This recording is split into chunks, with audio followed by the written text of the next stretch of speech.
Hi everyone, this is a video to walk you through how to set up your MLA citation for your essay or your research paper or your presentation. So let's get started.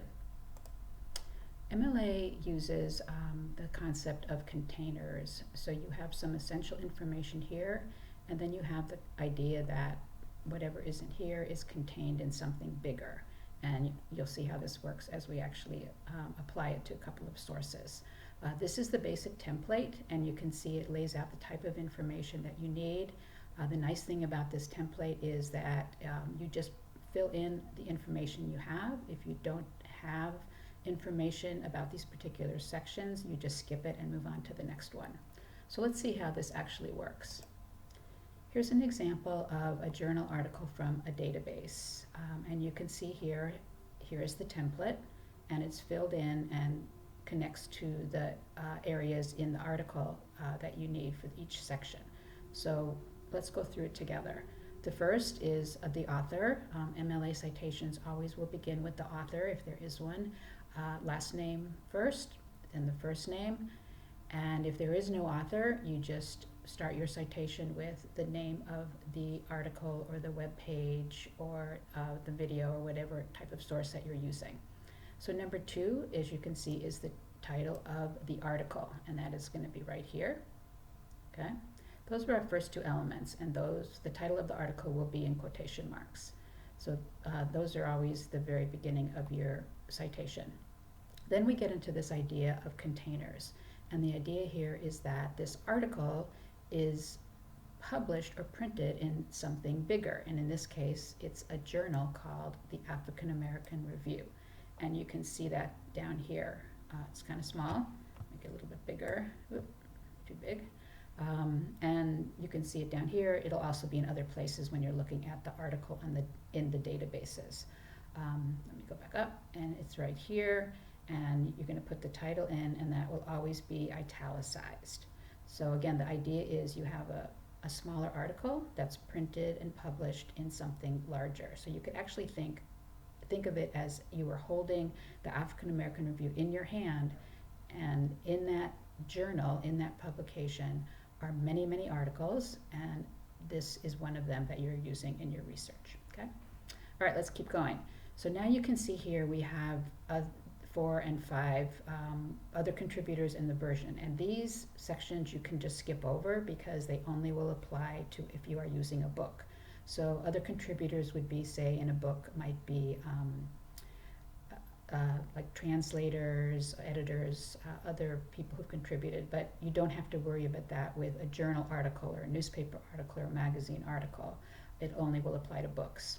Same with the version. This would be if you had a book that was maybe a third edition, a fourth edition, you would want to include that. But again, we don't have to worry about it because we aren't citing a book.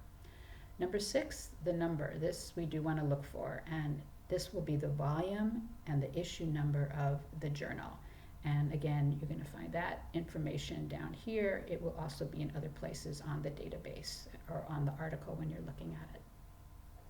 Next comes the publisher, which this will again only apply to books, so it would be the name of the publisher of the book, but you do not need to include it when you are citing a journal article or a magazine or a newspaper or a website.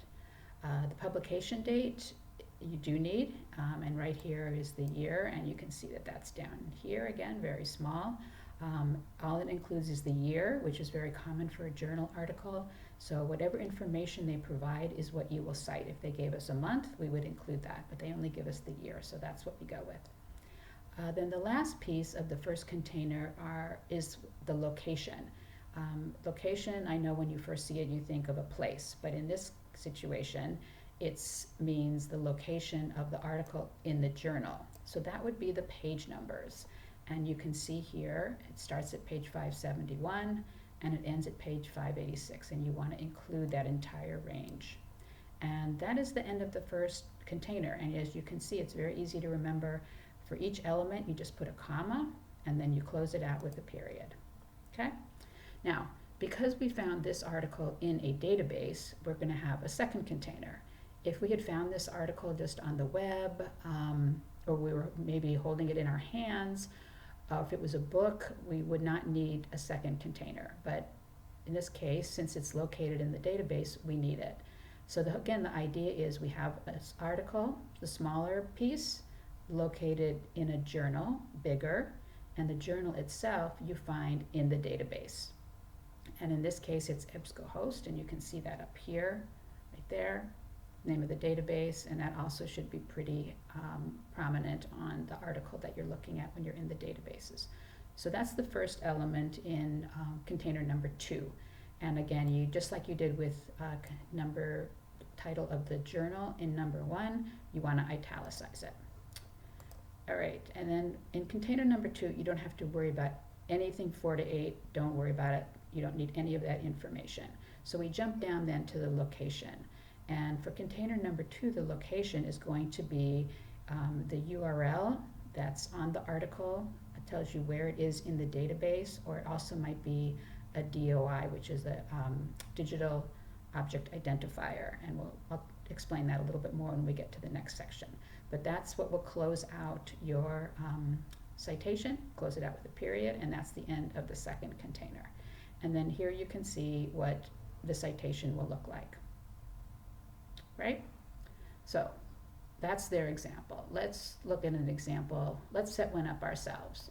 I'm going to go to this interactive practice template, and you can see it's empty, and we're going to create a citation together. And I am going to use this article that I found in ProQuest. This is one of our databases, and here's most of the information I need. I might need to click around to find something else, but let's start with this. So our first element is going to be, of course, the author. And here you can see we actually have 4 authors. So when you have more than 2 authors, you only need to list the first one. So I'm going to type in the first author. What was her name? Sorry. Bridget Christine. And you type in whatever it says. You don't abbreviate, you don't give initials if it has an author's first name. And since there's more than 2, I am going to use this phrase et al., which is Latin for and others. So I don't need to list all of them. If there were only 2, I would list both of them. Okay? The next we come to the title of the source, and that is going to be the title of the article right there. So I'm going to go back and I'm going to type that in.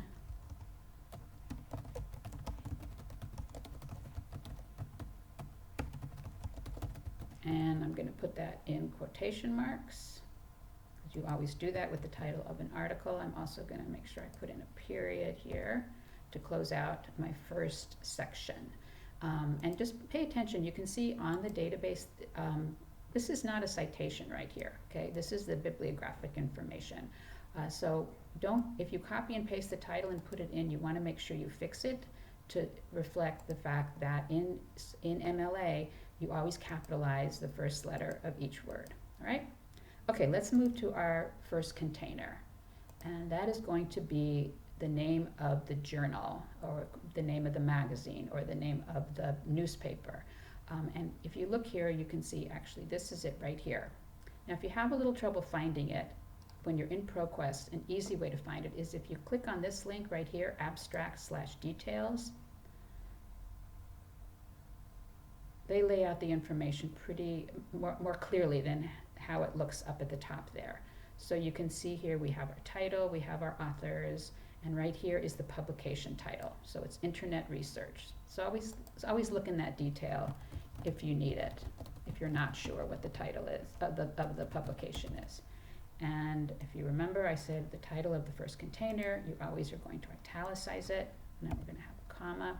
Okay, other contributors version, again, we don't need to worry about that. That only applies to books. So I'm going to jump down to the number, which, if you remember, that will be the volume and the issue number. And if you look on this, stay on this same page, and you'll see right here, volume 28, issue 5. So I'm just going to go back, 28. Now, MLA has you don't type out volume, you abbreviate it, little v. And for issue number, you don't use the word issue, you use the abbreviation for number, little n, o, period. And that's easy enough. Publisher, remember, I said we don't need to worry about that when we're looking at a journal article. Publication date, we do want to include that. So let's go back to our page here, And we can see right here, 2018. So we're just going to put that in there with a comma. And then lastly, we need to include our page numbers, which again is right up here. So I'm going to snatch that. And I am going to preface the numbers with the little PP, which will tell when you have more than one page, you want to make sure you use the double P because that indicates there's more than one page. And that is our first container. Now, since we have a second container, as I said, we need to create another one. And our container is going to be ProQuest. And that is going to be italicized, just like we italicize the name of the journal in container number 1. And then skip 4 through 8, you don't need any of that. The location, so we need to either use the URL or some journal articles will have what is called a DOI. And if there is a DOI, that's what you want to use. And you could look up here and see there is one, so I'm going to grab that. If there wasn't one, I would use the URL.